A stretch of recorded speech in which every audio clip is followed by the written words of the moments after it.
Welcome, everyone, to Purged, a panel discussion on big tech censorship hosted by True North in partnership with Civitas Canada. My name is Andrew Lawton from True North, your moderator for this evening's very exciting panel. I don't think I am speaking in a way that is overstating it because we have a fantastic array of panelists to cover an issue that has become more and more relevant with each passing day, especially in recent weeks and months, and that is the power that big tech has over the online speech space and sphere. And there are many different responses to this, even from within what many would argue is the political right. From libertarians, classical liberals, conventional conservatives, we've heard free market answers to it. We've heard regulatory answers. So we want to tackle this from the cultural perspective, from the regulatory perspective, and also from its impact on people that are trying to engage on social media and utilize these big tech platforms. As mentioned, we've got a great group of panelists here, so let's get right to it. Joining us this evening, Robby Soave, who's a senior editor with Reason Magazine and actually has a book coming out later this year called Tech Panic. Jane Torrance, who's a member of the editorial board at the New York Post, which, as we know, has a very direct reason to be frustrated with the power of big tech companies. And Bruce Pardy, a law professor at Queen's University and someone who's been very good on online speech and free speech in general. So all of you, thank you so much for tuning in. And to the panelists, thank you very much for joining us this evening. We are going to get right into things here. I want to start with you, Kelly, because we saw during the U.S. election, and I should note that you are a Canadian who's living and working in the U.S., so you've seen both sides of the border at work on this. The New York Post had a bombshell story that in any other year would have been the story of the election cycle on Hunter Biden and content found on his laptop. But very swiftly, this was blocked by Twitter and Facebook. The New York Post account was taken offline. So I'm very curious, what's your perspective on this? I mean, where is the lay of the land now for big tech censorship, and what are your thoughts on how we respond to it?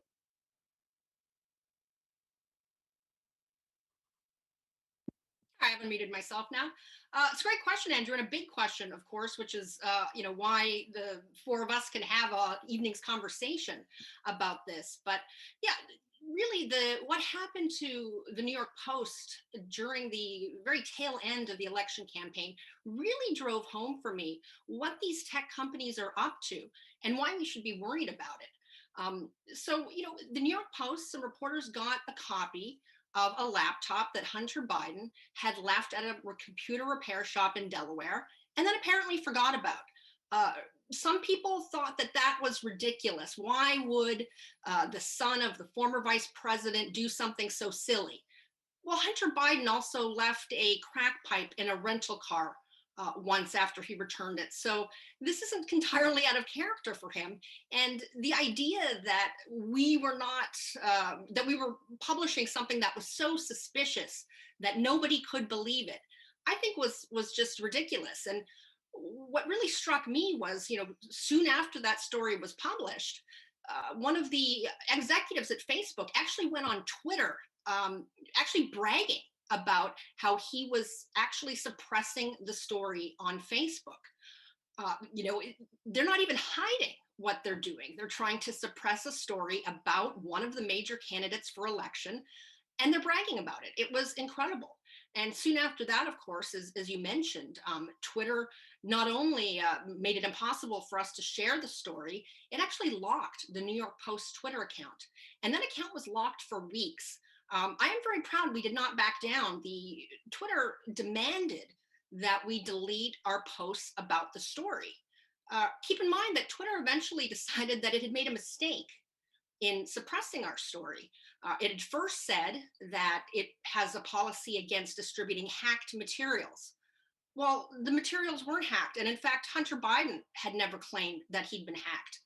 And I will say Hunter Biden and Joe Biden, neither of them has ever said anything in our story was false. They have said it's a smear job, it's Russian disinformation, but they have never actually denied the accuracy of the emails from the laptop that we published, which showed that apparently Hunter Biden had introduced a Burisma executive, someone at that Ukrainian gas company that was paying Hunter so much money, that he'd introduced them to his father while Joe was vice president.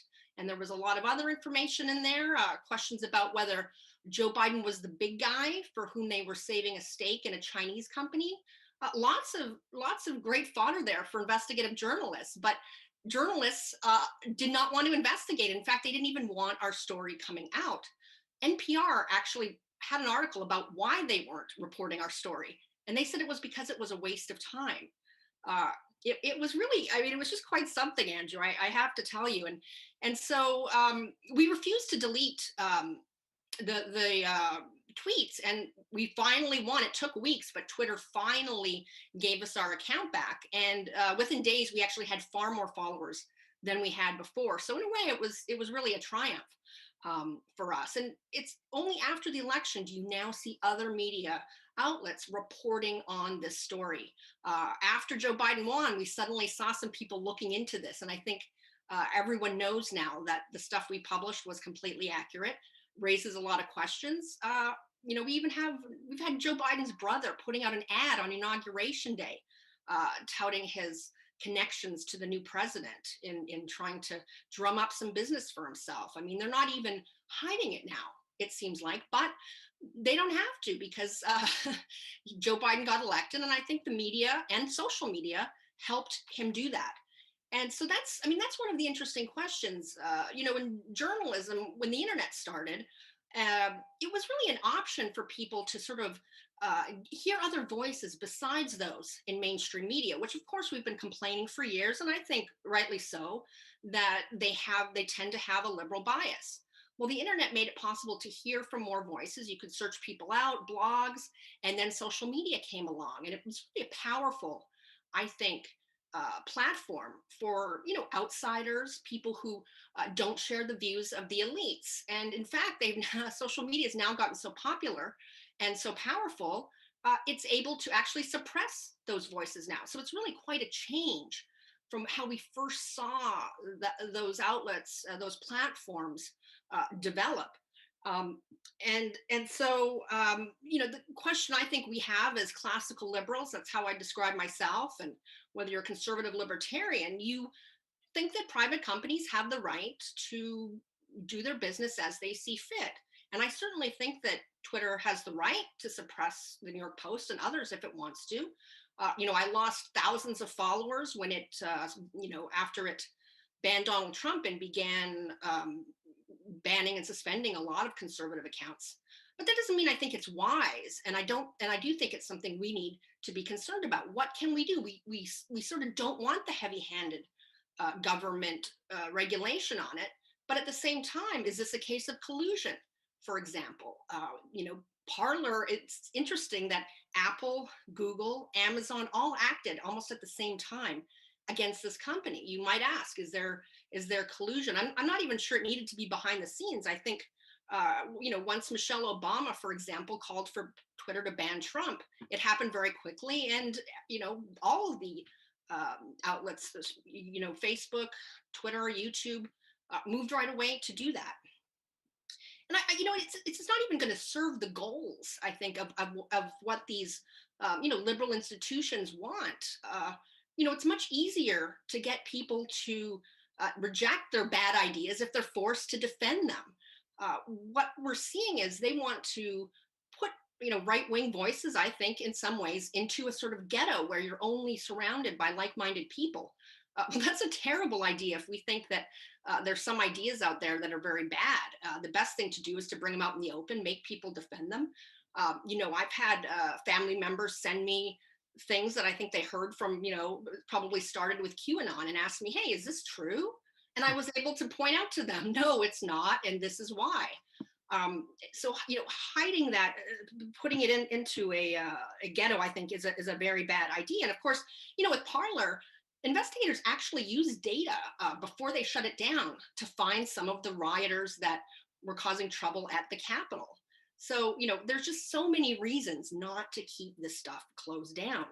But what's interesting is that, Jack Dorsey, the CEO of Twitter, actually had an interesting thread in which he actually sounded like he did not want to ban Donald Trump from the platform. But what happened was younger workers at the company sort of pressured him and demanded it. And we're seeing that across all kinds of institutions these days. The New York Times, I think, is a perfect example. It just claimed another head. Hmm. Star science reporter, excuse me, Donald McNeil was basically forced out because the younger staff didn't think he'd be disciplined enough. And we're seeing this in all these cases. The employees of Google are upset about certain things the company does. So we're seeing sort of a transition from one old guard to a newer guard. And it's amazing how much power the younger people have, even over the CEO of their own company. And I think my time's almost up, so I'll try to wrap up here. But again, the question about what to do with it, I find it interesting that Facebook is actually urging governments in the US and Canada to regulate.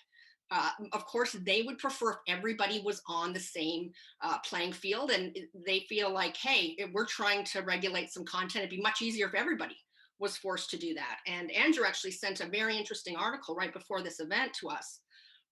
Facebook is going to have less political content coming up on your feed. They're going to change their algorithms. They're testing this in, I think, 3 countries, including Canada, and they hope to do this in the United States. And of course, the question about what is political content, who decides even that? I go to this knitting retreat. Don't laugh. I go to a knitting retreat every year, and each year, because of these, divided times in the United States, the organizer says, "Hey, let's not have any political discussions here. Let's keep this non-political. We don't want to get into any arguments." And then the very next day, once, for example, she started talking about how New York had banned fracking and how this was a great thing. Well, to her, that wasn't a political issue. To her, it was common sense. Of course, you'd want to ban fracking. Well, I think those of us who know that, fracking is a much, much better way of getting energy and using energy than, of course, coal, which is really dirty, we would have many reasons to disagree with her. But I think that shows you that, once you let people start deciding what can be said, what can't, and even what's political and what's not, you're going to have problems. And I will say that the article Andrew sent, Facebook says it's going to exempt certain government and big organizations like the World Health Organization. Well, can you think right now of a more political organization than the World Health Organization? Everyone from the New York Times to the Associated Press has shown how who helped China cover up what happened with the coronavirus. And it now went to China and claims that, it's exactly like China said. It came from this live market, nothing to do with a lab. I mean, it's incredible. But, because the liberal elites who run Facebook see, UN organizations as apolitical and in fact just right, they deem that non-political. So it's a lot of, tough questions. And I look forward to seeing what our other panelists have to say. Thank you very much, Kelly Jane Torrance. And I should say to our viewers, that was not a really long answer to a question. We were giving all the panelists opening statements, so don't worry. And I'm glad you covered so much ground there, Kelly, because this is a huge issue. And I think you've done a very good job at explaining what can happen in a very real and very recent way when tech companies do decide, for whatever reason, that they don't think something should be on their platform. And I will tell all the viewers, if you want to weigh in on this discussion on the big tech platforms about which we're speaking, the hashtag for this panel is Purged Panel. So you can chat away on Twitter about that if you'd like. I want to turn to you, Robby, because this is an issue you've been covering at great length. And I know you get a lot of resistance from the right from your perspective as well. But I'm very curious how you approach this issue. Sure. So I agree with a lot of what Kelly just had to say. Obviously, the decisions taken about regarding the New York Post story are impossible to defend and should not be defended. And I have a lot of criticism of the various moderation decisions that Facebook and Twitter have made over the years, and of course, recently. But the issue becomes what to do about it. And there aren't really any good answers because, as Kelly explained, these are private companies we're talking about. They don't, when they take down your post, well, maybe it's unfair, but they don't have to be fair. They're private companies, and they find themselves in a very difficult position because, at least in an American context, the progressive left, Democrats broadly, want to aggressively moderate Facebook, Twitter, other social media companies for not doing enough content moderation. They think Facebook, Twitter, etc., have allowed disinformation and conspiracy theories and COVID denialism and QAnon organizing and hate speech and all this other nasty content, that the platforms are responsible for violence and conspiracy theories, etc., and that their failure to take more aggressive moderating actions means that they should be regulated. That's what the left says. That's what explicitly Elizabeth Warren and Joe Biden have said. Elizabeth Warren wants to get rid of Section 230, which is liability protection for the platforms, etc. So that's the left. The right also wants to get rid of Section 230 liability protections for the opposite reason. They think Facebook, Twitter, etc., have done too much moderating, have taken down too much content that they would prefer to be left up. So even if you don't like a lot of what Facebook and Twitter have done, and I frequently find myself in that place, I have to feel a little sorry for Mark Zuckerberg, Jack Dorsey, et cetera, that you have 100 senators, potential regulators, who basically all want you to be regulated for conflicting reasons. So there's no way they can appease this because they're opposite. The left wants more censorship, the right wants less. Censorship being not exactly the operative word because we're not talking about government doing it. Although we actually are talking about government doing it when the Senate is saying we want to regulate you unless you do XYZ speech decision. So anyway, it prompts a lot of interesting problems. I think, broadly speaking, that additional regulation of social media would be a disaster for the political right, because Facebook has, in particular, has allowed for so much conservative content to flourish. If you look on any given week, you will find that Ben Shapiro, Dan Bongino, Breitbart, The Daily Wire, Fox News, other conservative news outlets are routinely the top articles on Facebook. That's probably one of the reasons Elizabeth Warren wants to regulate Facebook out of existence, because she sees it as a powerful engine for conservative speech. So even when they make a decision that I think is as stupid as what happened with the New York Post article, I still think, well, I would, if it was left to the mainstream media's own devices to cover that story, right, it would have been even greater censorship, if you want to use that word. So every time, the New York Times, and again, Kelly referenced some of these decisions that the mainstream media has made, but the New York Times has essentially vowed never to run an opinion piece from a Republican senator ever again because of the blowback they received from their own staff. So I don't want to return to a world where they are the gatekeepers of information, because I think that's even more unfriendly to conservative voices. In particular, the idea of getting rid of the liability protection, that's Section 230, which is this American law that says that Facebook is not responsible for the content. So if I post a libelous Facebook comment or post, you can sue me, but you can't sue Facebook. That's because of Section 230. A lot of conservatives want to get rid of it because they say that's this unfair special perk. And if Facebook is making moderating decisions, then it's like a publisher, like Simon & Schuster or the New York Post or Reason Magazine. You could sue all of those entities if someone, not just the person, but the entity, for libel. You can't sue Facebook. Does Facebook really deserve that protection? Maybe it doesn't, but in a world where Facebook doesn't have that protection, I think, again, they will just, their fallback then would be to censor so much more content to protect themselves from liability. And it is not obvious to me that would benefit conservative speech. In fact, it seems very likely to backfire on conservative speech. So I'm really not persuaded. So even where I agree with some of the criticisms of social media, I am so unpersuaded by the solutions, which the solutions also could run into their own First Amendment problems. In some sense, it's the government saying, we will make contingent this benefit to your company on you making some speech or ideology decision we agree with. I think it's possible, at least our Supreme Court could have a huge problem with that. Our Supreme Court currently is like wildly in favor of free speech in a way that I think they might scrutinize some of that. So it's a tough issue. Obviously, when you have issues like you had with the New York Post story with not so much the leadership of these social media companies, but they're very liberal, they're very progressive employees who often were staffers for Democratic politicians before they came to Facebook and Twitter, demanding this kind of behavior. It's not ideal. But again, and to the extent these arguments rely on, so like I don't love what happened to Parler. I think a lot of the organizing of the violence or the Capitol riots was also done on Facebook and Twitter. So why is Parler being held accountable when they're not? At the same time, there's certain liability that the companies have. Read an interview with the Parler CEO where it was in the Washington Post, where he didn't seem to understand that that 230 does not protect you from having to take action against, for instance, like child pornography. The platforms are obligated to take down sex trafficking content, some other kinds of content under existing federal law. And he made some content like, well, I don't know if that's on our platform because I'm not looking for it. But that's not how it works. You have to take it down. So to the extent that like Amazon and Apple, they deplatform Parler because they are like afraid of the liability risk they would incur by hosting some service that isn't complying with these federal laws, because it took a position that might be admirable or might be the position you'd want these companies to take, but actually is not allowed under existing federal law. So these issues tend to get thornier than they seem. So I'll leave it at that. Those are some of my opening thoughts on these issues.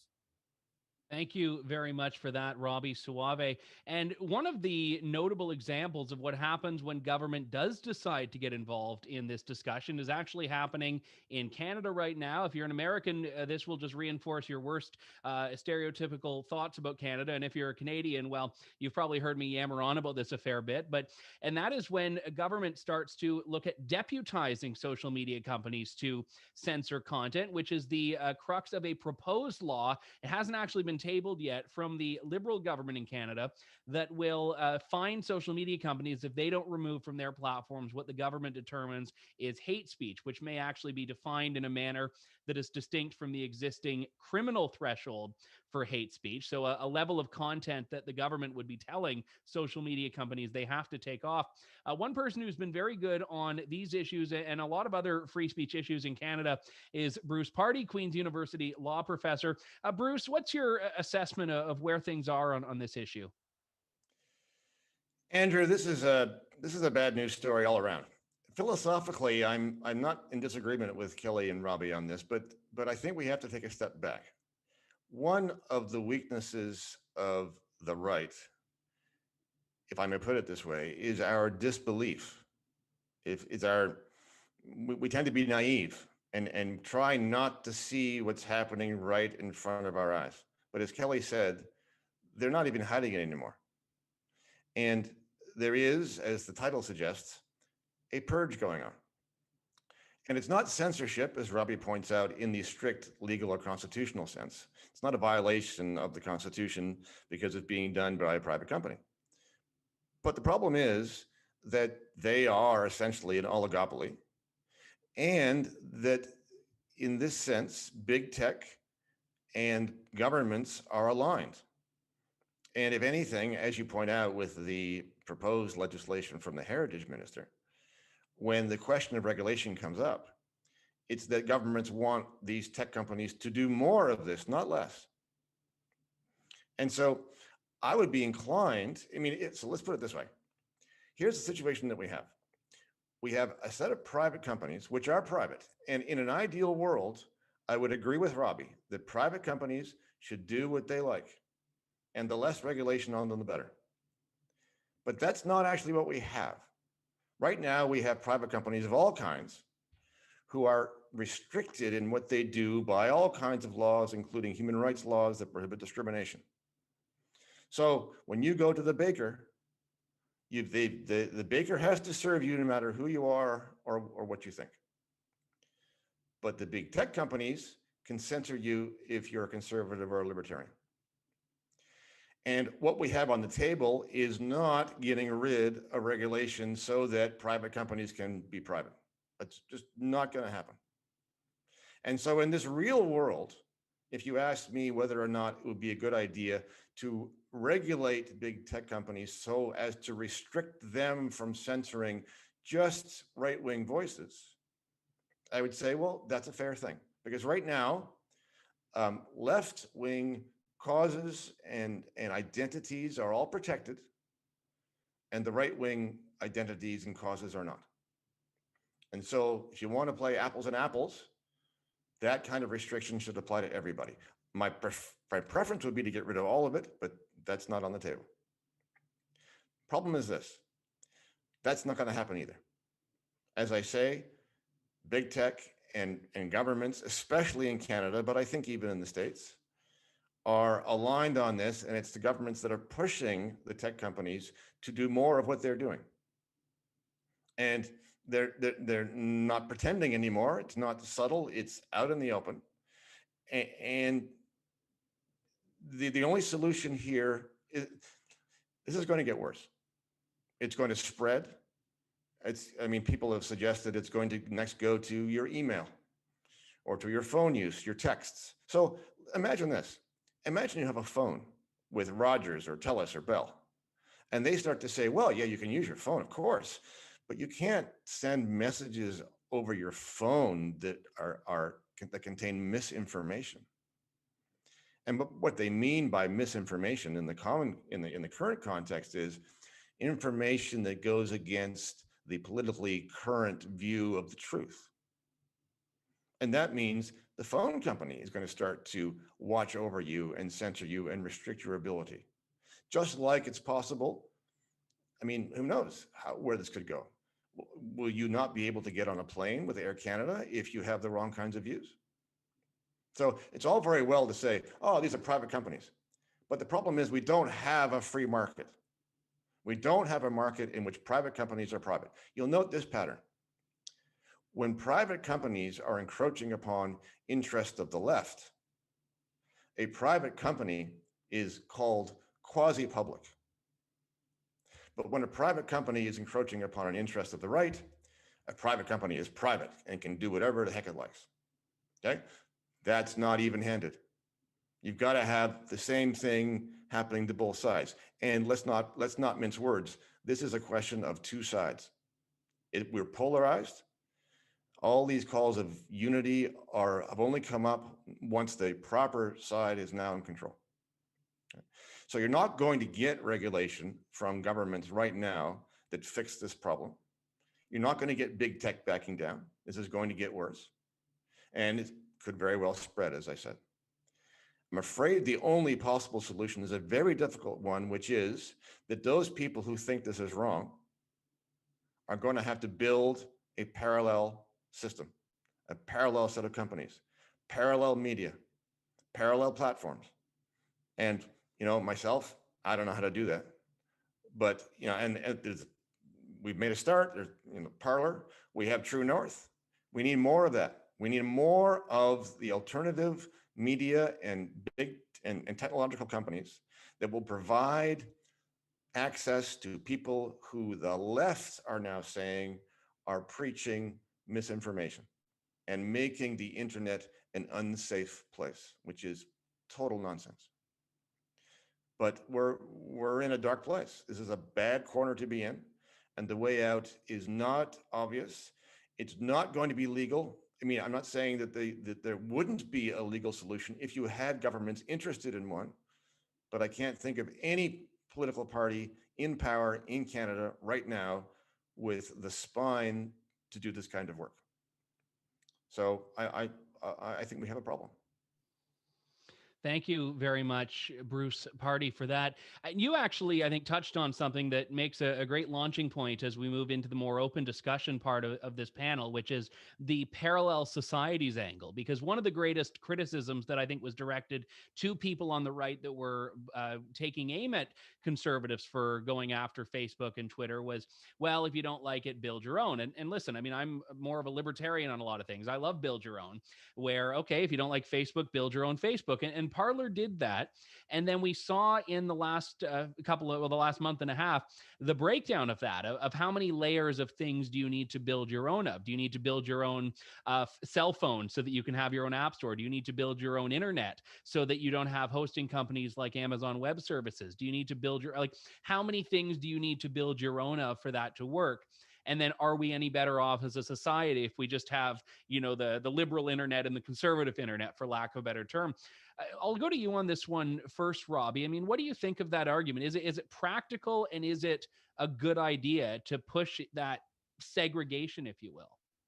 Yeah, build your own is clearly not a satisfying actual answer to this problem, because you can see what happens to Parler. So I never say that because it doesn't work. There's too much. It's too hard to do. Now, I don't think. I don't believe that the current tech companies, the current giants we have, are so powerful and absolute that they could never be challenged or they could never have some rival come along.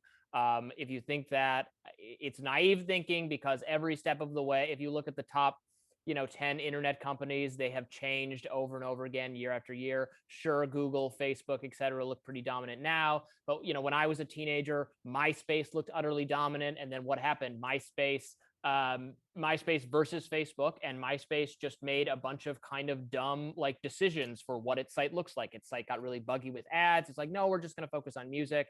Facebook said, let's branch out beyond college. Let's try to sign everybody up for Facebook. So truly, for reasons that only have to do with business decisions, MySpace crashed and Facebook took off.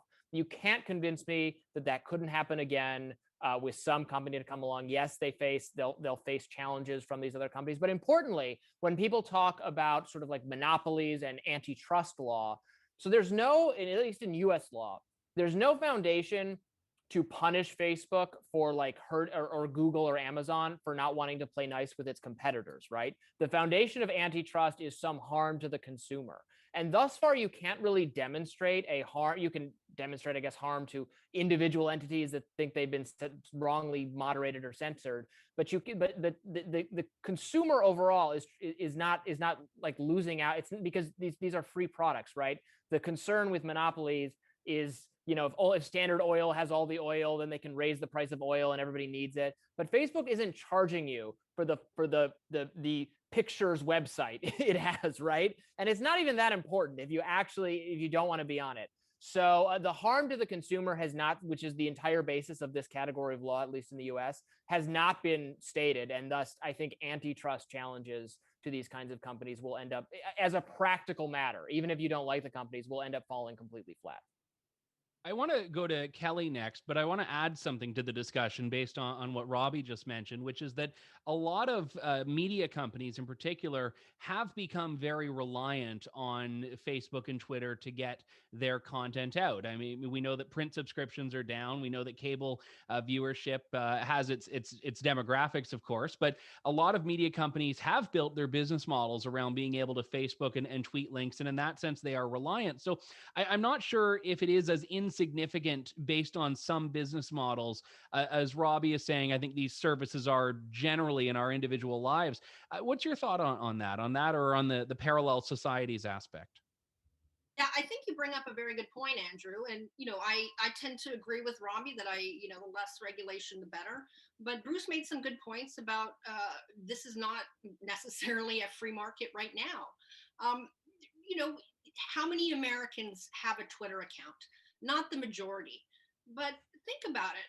Since Donald Trump was banned from Twitter and Facebook, have you heard much from him lately? The only thing I can think of that I've really heard Trump in his own words was that letter he sent to the Screen Actors Guild, resigning his membership, which was hilarious. And if you haven't read it, you need to. But that's the only thing I can think of since he's been banned from social media that we heard Trump in his own words. He really used social media. And again, everybody knows, of course, that he was the ultimate politician who learned how to use social media to get his words out and to speak directly to the American people, because he felt, and I think he had some right to think so in many cases, that the media were not treating him fairly and were not representing him fairly. Yes, he's out of office now, but I think it's strange how little we've heard from him in his own words. And I do think that, while not every American, of course, has a Twitter or Facebook account, that is a way that a lot of people find out about what's going on. And of course, we also had mainstream media reporting what he said on Facebook and Twitter. So, there's some questions there, I think. And, I think that, and I was also going to mention, Robby had mentioned, that a lot of the top, users on Facebook that are getting a ton of hits are conservatives. Well, I think that's because there's not a lot of other ways to get those ideas out there. Your average media is not letting conservative voices be heard that much. And so they're turning to Facebook. And of course, people are sharing these things because they're not seeing them on the nightly news, in the newspapers. And sorry, what was the other question? Well, I think you answered very effectively. The other aspect was the split world of the liberal internet, conservative internet, liberal apps, conservative apps, that sort of Say approach. one quick thing on that too, which I mean, I think it's a bad idea. I follow liberals, progressives, conservatives, libertarians, classical liberals on Twitter because I like to know what everybody's saying. I did some grad studies in philosophy, and my guy was Karl Popper, who taught that this is how we learn, is by putting ideas out there and getting feedback on them. John Stuart Mill, also a great proponent of free speech, who understood this. So I think it would be bad for all of us, left, right, middle, if we only talk to people who agreed with us. And even on the right, as we know, I mean, I don't know a lot of people who agree with me 100% on every issue. That would be awfully hard to find. But what's scary, this is sort of a point that I think Bruce alluded to, is people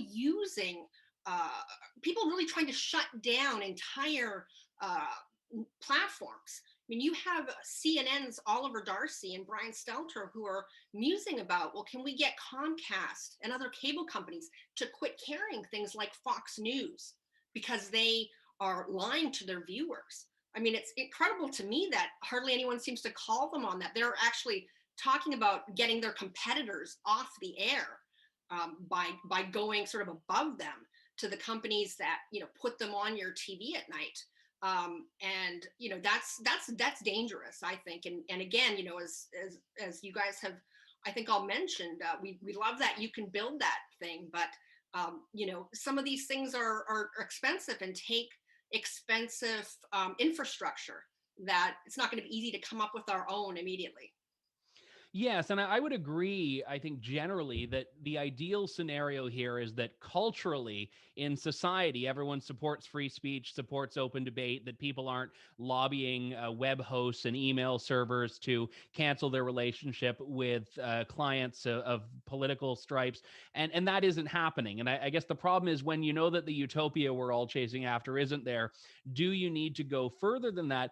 And I wanted to go back to something you mentioned in your opening statement there, Bruce, about the infamous Christian Baker cases. And I know that this is something that differs in Canada from much of the United States. But even so, I find that a lot of the people who are on the right, who defend the right of the Christian baker to not bake a gay wedding cake and similar cases, are on the other side of this in a big tech context, and they actually don't support the right of big tech companies making very similar determinations. And I'm wondering how you rationalize those two seemingly contradictory positions that we see in a lot of the discourse around these platforms. I don't know. I wondered the same question myself. It's a bit of a puzzle to me. There seems to be an inclination on the part of some to say, well, anti-discrimination laws are fine, are good, they're reasonable, we should do that.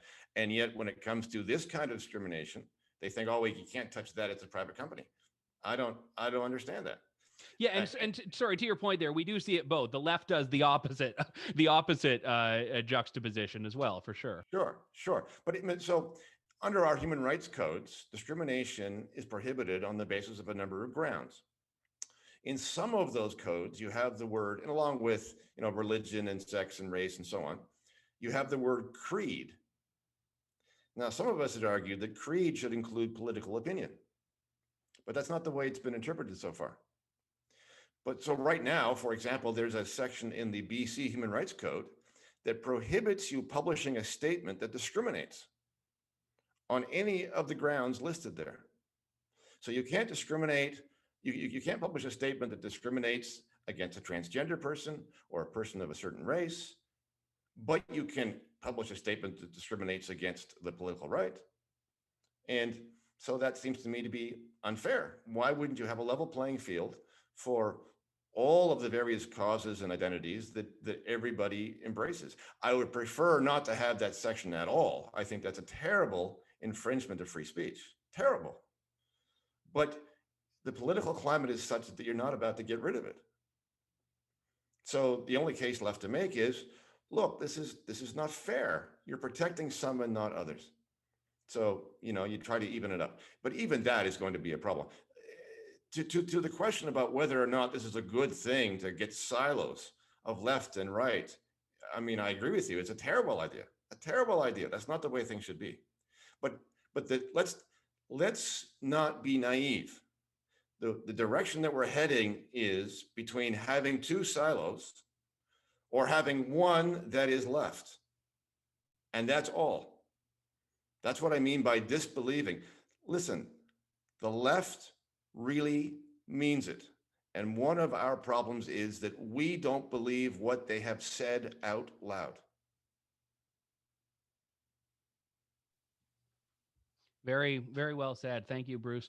This is a question that touches on the New York Post story and also Section 230. So I don't know if Robby or Kelly wants to jump in on this one first. And it tends to cut to the selective nature of some platforms using Section 230. And I should note that this is a question from a Civitas member or a True North insider who are all invited to submit questions in advance here. And it's that if Section 230 provides protection for social media platforms, they're not publishers, they're not editors, they can't be held accountable for content. Why would they intervene to get rid of the New York Post Hunter Biden story, knowing they're protected and making that argument quite fervently in other contexts that they are protected and don't bear, right? So I guess the question underlying that is why are these companies so selective about when they want to be a platform and when they want to be a publisher that's actively moderating? I don't know who wants to take that one first. Can I just real quick? So there's a common, and this didn't quite get to it, but there's a common misconception about Section 230 that I see a lot of people on the right fall into. What they say, what people falsely claim is that Section 230 says, well, you're either a publisher or a platform. If you start making editorial decisions, if you start moderating content in an unfair way, then you are not a platform, a neutral. If you stop being a neutral platform, you're a publisher and you're no longer entitled to Section 230 protection. I hear that argument all the time. It's totally wrong because Section 230 actually says even if they make moderation decisions, they are still to be treated as publishers. So Section 230 was specifically written when it was written in the 90s to let social media companies engage in moderation without then taking on the designation of being publishers who are subjected to liability if they don't moderate everything totally correctly. So that's why now you could say that law is bad and should be changed. We shouldn't do that. But under existing law, they like under the way it is written, they can take down stuff for whatever reason, and they're not violating the law. The law says they can take down stuff for whatever reason. It was initially to deal with if these are social media platforms going back to the early 90s that were like CompuServe, online forums, these kinds of things, where there would be hate speech, libelous comments, maybe there's pornography, maybe there's whatever, and the platforms were like, can we take this down? If we take this down, then are we going to be treated like we're the New York Times or Simon & Schuster or something? And so the law was designed to give them the protection to take that stuff down if they want to. So the short answer is they can do whatever they want. That's what Section 230 exists, the power to give them. Yeah, I'll jump in on the other part of the question. Why are they doing this? I mean, some of the arguments that they've given, rationales that they've given, are, for example, they're worried about public safety. So after the January 6th riot at the Capitol, they were worried about public safety. So they banned people like Donald Trump from Twitter because they worried he could incite violence. Well, I don't believe that. The supreme leader of Iran regularly tweets genocidal things. He's talked about giving support to anyone who wants to help destroy Israel. If that's not trying to incite violence, what is? You have, government accounts from China, for example, that are simply lying. There's finally some outrage, and they finally deleted a tweet recently in which someone from the Chinese Foreign Ministry tried to say that they've been helping the Uyghur women and not become baby making machines anymore. I mean, it's ridiculous. But the fact that much of this stuff remains, you have to ask why. For example, just do a search on Twitter for #assassinate Trump or #kill Trump. There's plenty of people calling for violence. So I don't believe the rationales that these companies gave. And you have to say, so why would Facebook brag about suppressing it and Twitter suppress and all these other places, NPR as well mentioned it, suppress a story that might make the Democratic presidential candidate look bad? To me, there's the, Occam's razor. The most obvious answer is that they wanted Joe Biden to win. And again, I don't think anybody, any of the executives of these companies and many of their workers have made any secret of the fact that they have liberal political views. Why are they doing this? Why are they attacking one side much more than the other? Why do they ban Donald Trump but let Ali Khamenei tweet? The answer to me seems pretty obvious. But if anyone has any other ideas, I'd love to hear them. I agree with that. We're going to get the Ayatollah on the next panel, I think. Bruce, there's a question for you here that, or at least to start off for you, that I wanted to ask, and it's about the legal jurisdiction here, because these companies are almost exclusively, at least the ones that are a part of our everyday lives, domiciled in the United States. But each country around the world is finding that they want to regulate how these companies operate there. A notable example of this is Australia trying to make social media platforms pay news publishers for content. And we have a bill going forward in the Canadian Parliament right now that's again looking at bringing a lot of online publishers under the auspices of broadcast regulations, even non-Canadian publishers. How effectively, you're a Canadian lawyer, so we'll talk about it in a Canadian context, but how effectively can Canadian laws govern these US platforms without actually really punching way above their weight? Well, the question of effectiveness is different from the question of the strict legal jurisdiction. Fair enough. Jurisdictionally, of course, anything that happens in Canada or with Canadians on Canadian soil, where signals go and they have servers and so on, that can be legally done. Now, to what extent you're going to be effective at changing the behavior of these very large companies based in the US or elsewhere is another question. You can try your damnedest, and you can pass laws, and as in Australia, you can try and get them to pay. And in some places, like in Europe, they do have rules, and they seem to be sort of following them. So it's not that it can't be done; it's very awkward, but it sounds like they're determined to do so, and we'll just have to wait and see to what extent it works. So let's turn to, I think, one of the ways in which there tends to be, as Robby alluded earlier, a lot of agreement between the political left and the political right, which is, that these are, these big evil corporations that can't really be trusted. There's not a lot of love for Facebook and Twitter. So I guess that leads to the question of what are they doing, or what do they need to do to regain this trust? Because ultimately, a lot of these political fights that exist are putting, and I think Robby alluded to this very effectively, they're putting these companies in the middle of a fight that they can't really win. Is there a way for big tech to open up, so to speak, in a way that is transparent, that doesn't lead a side to feel like it's being picked on, to use a trite term? Or is this kind of just destined to be this tug of war? I don't know who wants to take that one first. Go ahead, Robby.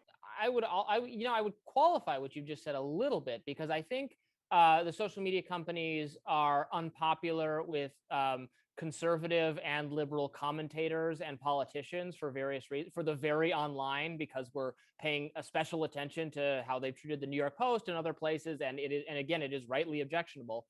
But broadly speaking, these companies are actually quite popular. We focus narrowly on Facebook and Twitter. Amazon is wildly popular, and I think for good reason, because it has mastered the important art of cheaply, promptly delivering you the goods you need to function. Meanwhile, Congress, the legislative body that purports to rule these companies or break them, is routinely the least popular institution in all of American life. It's true. So who should be regulating whom now? I find myself frequently asking that. I especially think when we're hopefully coming out of this just horrible year, the pandemic, I, for one, am, and I think most people feel this way, am for warts and all, very thankful for social media, which has been as miserable as things have been. I mean, thank God we can we have Zoom. It's better to have it than not. I would rather be in person discussing this, but I think a lot of young people that have been out of school for an entire year, we know their depression rates are way up, but they are better off that they have Snapchat and TikTok, and which are the apps that they prefer to engage in some socialization. So we attack the companies again, often rightly, for missteps, but man, I would not want to imagine this year without them, and I think a lot of people feel that way. Well, Robby raises something important there. Is this actually, I mean, what these companies do affects people. It affects people, even those who aren't paying attention to these political debates. But are these issues actually very niche? And are they not actually resonating with the people generally out there? The average, not the New York Post editor or social media manager, but the person who might read the New York Post, or to Bruce's context, the person that might share something online that might be a little controversial, that might fall under the government law. Do ordinary people care about these issues in your view? Are you asking me? Go ahead. I'm asking anyone, but I saw Kelly unmuted first. So yeah, go ahead, Kelly. Just I'm not sure I'm going to answer you directly. Maybe Bruce will do that. But these companies and things do have an effect. Again, I can't help but keep referring to the New York Post story since I work there. But there was actually an increase in searches for things like, can I change my vote after I've mailed in my ballot? After our Hunter Biden story came out, this is real. There was an increase in those kind of searches, and there was even a poll that found a great number of people would actually would have considered changing their vote if they had known that Hunter Biden stuff before they voted. Now, of course, that's one reason I think early voting is a terrible idea.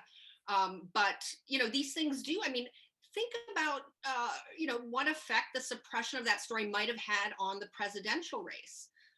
It's whether it would be enough to change. I mean, this was a relatively close election in that it was decided in a few states by not that many votes.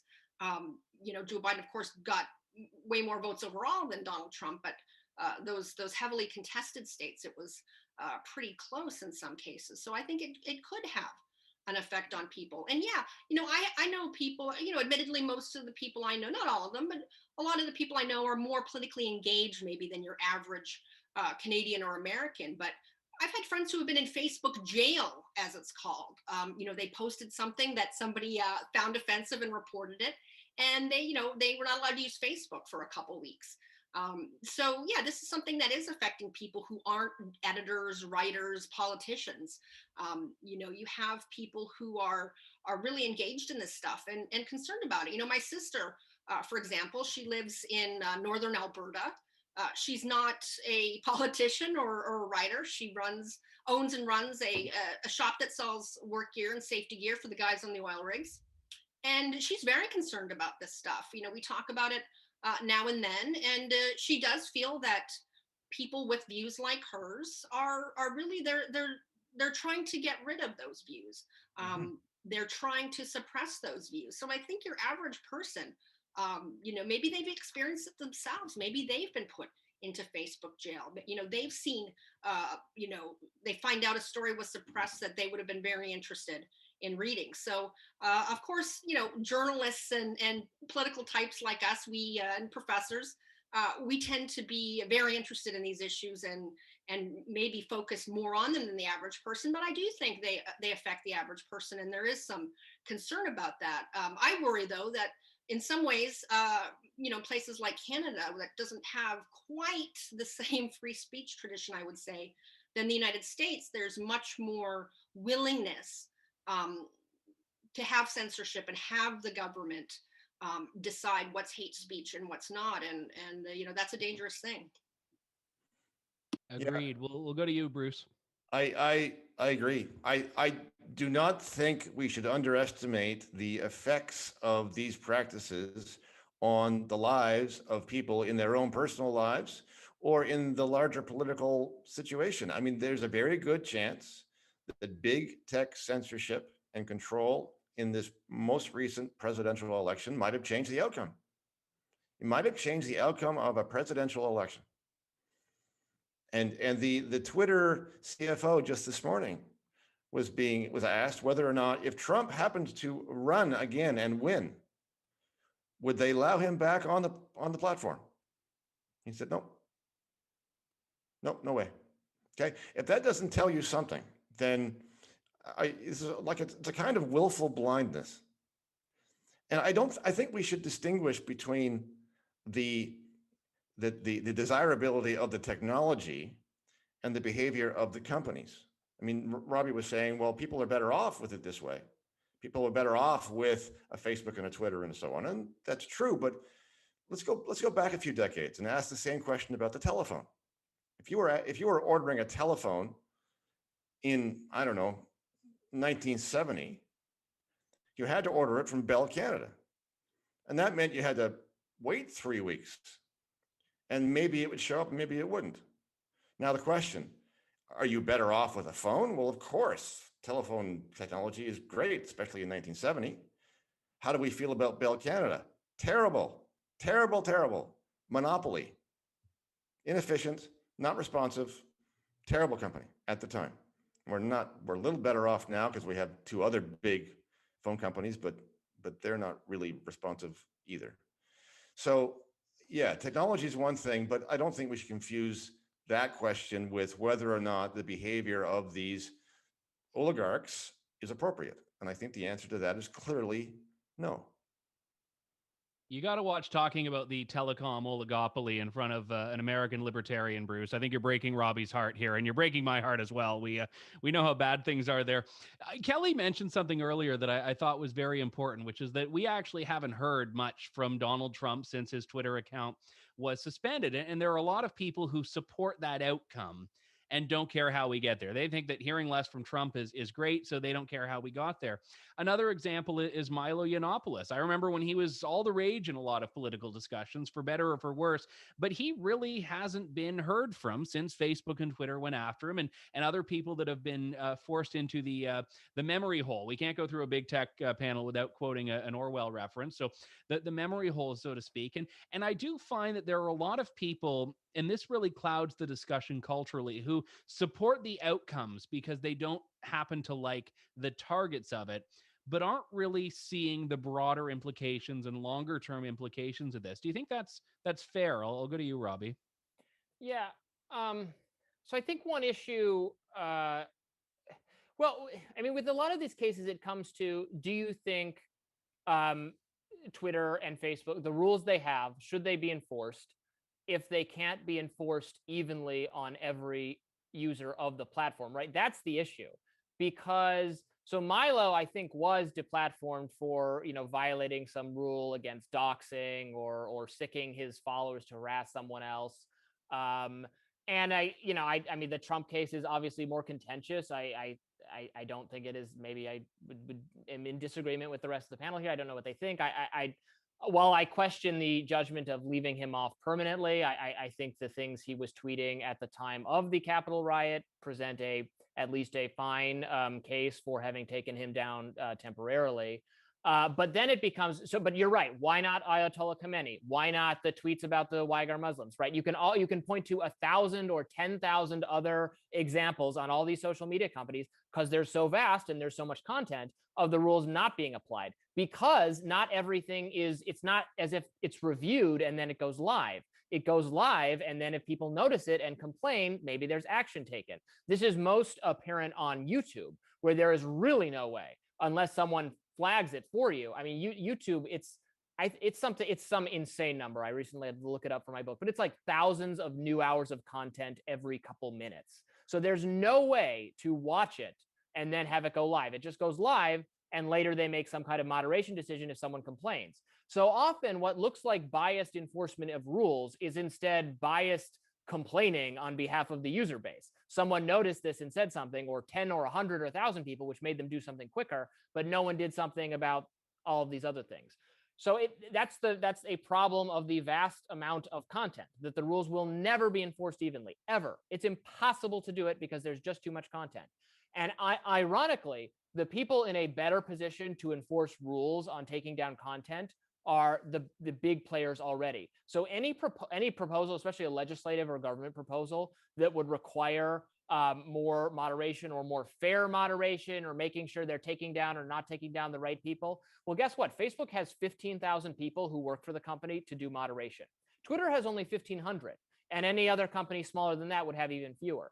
So some of these proposals are actually, I think, would have the effect of further entrenching the biggest players, because they are best positioned to take on any additional requirements that you would make, such as the ones proposed.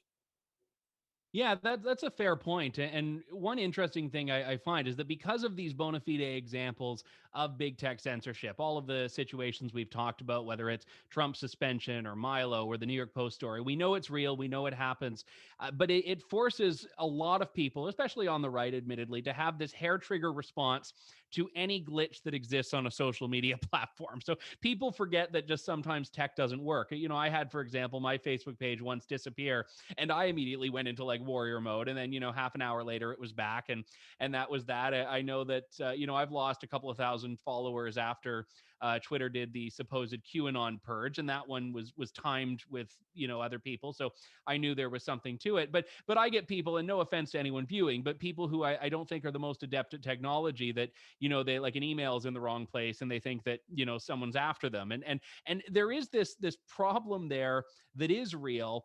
But everyone seems to, I shouldn't say everyone, but a lot of people that are keenly following this issue seem to view any interaction they have with technology through that lens. Kelly, where do you think we break through that? Or do we? Well, first, before answering that, I just want to say that, you know, Robby made some great points. This is why I think, in my view, they shouldn't try to moderate, because it's impossible to do. And once you start picking and choosing, people wonder, why did you pick this and not that? But, you know, the Israeli government actually asked Twitter to take down some of Khomeini's tweets about Israel, and Twitter declined to do it. I believe they said that this is a government official. It's in the public interest to have, you know, what he says out there. So, yeah, in some cases, they're just not finding it. They're not quick enough. But we do see that there's cases when there have been people complaining, when a government has complained and Twitter decided not to do anything. So, again, I think, you know, some of it is there's too much stuff, but some of it is they have double standards. These people are hypocrites. But yeah, it's funny, Andrew, because sometimes I'll post something on Twitter and it doesn't get as much of a response as I thought it would. And then, you know, have I been shadow banned by Twitter? This is something, you know, a lot of people on the right worry about. Yeah, or was it just a joke that didn't land? Now it's like, oh, no, it's Jack Dorsey's fault. My joke was great. Exactly. So, you know, it can be hard to tell sometimes, but I mean, the fact that it's a real thing and it's happened to some people makes us suspicious. I think, you know, if the social media companies weren't doing that kind of thing, people wouldn't be paranoid about them doing it to them. It's a real phenomenon. And yeah, I mean, again, you know, why are so many conservatives feel that their views are being suppressed, that people want to drive them out of the public square? Because that's to some extent what they've been doing to other people. And so it creates that suspicion. You know, I mean, admittedly, Facebook already had people, you know, a little suspicious of it. As Robby said earlier, it's gotten attacks from the left and the right. And of course, just regular people. I mean, who hasn't had that experience where they were talking to somebody about some product and then saw a Facebook ad for it a few minutes later? I mean, that kind of thing creeps people out. And so I think Facebook has a lot of issues around privacy and that sort of thing, even before all of this stuff started happening. But, you know, again, when you have, you know, Mark Zuckerberg and other people saying, you know, we want to lower, you know, in the piece that Andrew sent about wanting to have less political speech on Facebook, you know, someone said that they wanted to cool things down, lower the tone. I mean, again, this is a company saying that it wants to set the tone of how people in certain countries are feeling about what's going on around them. I mean, that's a very powerful, ambitious project. And I think we should all be concerned about it and how it might affect us. I Thank agree. you. How could you not be suspicious given what they've said they want to do, and in fact what they are doing? I mean, and on Twitter, for example, if you're engaging in conversations about the efficacy of lockdowns or vaccines or policies regarding COVID, they will often put a warning on the tweet or not allow the tweet to go through. I mean, how could you not be suspicious of a company that is transparent about its intent to censor you if you say what they regard as the wrong thing? Sure, we jump to conclusions when there's a glitch, and that might be an extreme reaction. But there's no reason to expect reasonable behavior here because they've promised not to give that to us. Yeah, that's very fair. And unfortunately, we are coming to the end of our time here, but I want to go around the virtual table here and get just some final thoughts if we can. And especially if you have a recommendation that you would put either culturally, socially, politically, from a regulatory way on something you think should be done, because that's always the challenge with these sorts of panels is we unearth a lot of problems and people always say, what now? So as we wind things down, we'll start with Robby, if you want to just offer some closing thoughts on all we've discussed. Sure. One thing I just wanted to add on the the choosing what to prioritize. Facebook maybe saying we want less political content because we want to turn down the dial. It's interesting though, because so they've done that before. I remember there was a time when so clickbait headlines, and by clickbait I mean like Upworthy, Independent Journal Review. There were conservative sites that did it too, and they were getting all this traffic from Facebook, and then Facebook decided, you know what? We think those articles are kind of emotionally manipulative. They have this crazy headline, and then people click through, and then they quickly click away. So Facebook punished those kinds of headlines, and those news websites died. But Facebook gets to do that because it decided it would be a better user experience if they punish that kind of stuff. If one day they decide, you know what, we want people to see more on their Facebook feeds. We want people to see more photos of their friends and loved ones and less like divisive political content. They get to do that. And if you don't like it, you can get off Facebook. And if you do like, you might find you do like it. And it's like their company to decide that. So we still like arrive at that philosophical point.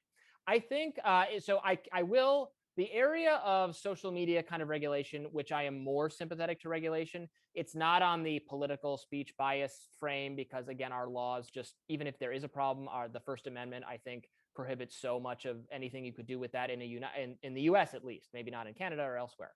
I'm interested in kinds of things like the right to be forgotten, which is something Europe is does, where you can petition Google to get rid of your search results. If you want to get rid of something like embarrassing from your teen years because you can't get a job because it shows up in Google search, that kind of thing. Obviously, we can't have a law that forces Google to do that in the US because of the First Amendment. But in general, I'm more on the kind of privacy aspect of social media. There is a little bit of a tradition, even in U.S. law, of making trade-offs between privacy and speech, where you have so for instance, I think efforts to criminalize like revenge porn, so the intentional leaking of people's nude photos, if you got them and you share them on social media. Right now, it's like a gray area. Do they have to take it down? Section 230, they probably actually don't have to take it down. Maybe you could tweak it so they do have to take down something like that, or you could have something like the copyright protections where they're not immediately in trouble if content goes up that violates someone's copyright, but they have a certain amount of time period where then they do have to take it down, or you could sue them. That's the area of social media where I think potentially libertarian, but potentially you could have some kind of regulatory change that would do some good. I don't think it's really in the category of speech or political speech, because man, there is a lot of leeway granted to private entities to handle their own political speech matters under the U.S. Constitution. Yeah, very good. And we could do an entirely different panel on the privacy issues and probably 4 or 5 of them and still barely scratch the surface. So I'm glad you brought that up, even if it was in the end here, given the format that I laid out. So thank you for that. Kelly. Yeah, I've enjoyed the discussion with the panelists, and I have to admit I've been peeking at Twitter a little bit to see what people are saying about the panel on Twitter, and it seems like a lot of people out there are enjoying the discussion and participating in it as well. So that's great to see. But yeah, I think it's sort of one of the points that I made at the beginning really, I think has been driven home, which is that this is a difficult issue. It's thorny, and especially for those of us on the right who don't like the idea of government intervention in private business. What is the solution? What can we do? Again, I'm reticent to tell private companies how to behave, but at the same time, this is a real problem. And I think maybe the ultimate solution is unfortunately to say a very tough one, but it's really maybe more of a cultural solution. I'm really struck by, again, I mentioned this earlier, how many situations have people gotten canceled or banned, all these different things because younger workers at companies were pressuring the older people in charge. It's sad. We've somehow failed as a society, I think, if journalists are now encouraging suppression of speech. And that's the place we've gotten to. Not to beat a dead horse, but with the New York Post story, I was amazed at how many journalists were on Twitter saying, yeah, this is Russian disinformation. I wouldn't talk about this. And I'm glad that they, suppressed this story. There was a time when journalists stood in solidarity with one another and would have gotten upset and angry at this kind of suppression. But now we have journalists cheering it. And I think, if you look at polls, young people these days don't feel the same way about in America, the First Amendment, and in both our countries, free speech generally, as people used to. I'm sure that the Academy has had something to do with this. I doubt Bruce is teaching his students these sorts of ideas, but a lot of other professors are. And people have discovered that, if you can claim harm, if you can claim someone offends you and get that person fired or suppressed, you're going to maybe start enjoying that power and maybe using it even more. So, I think ultimately we need to have a society that values free expression, that values tolerance, that values free speech. I think a lot of us would agree that the liberals these days are very illiberal. They don't support those liberal values of tolerance and open debate.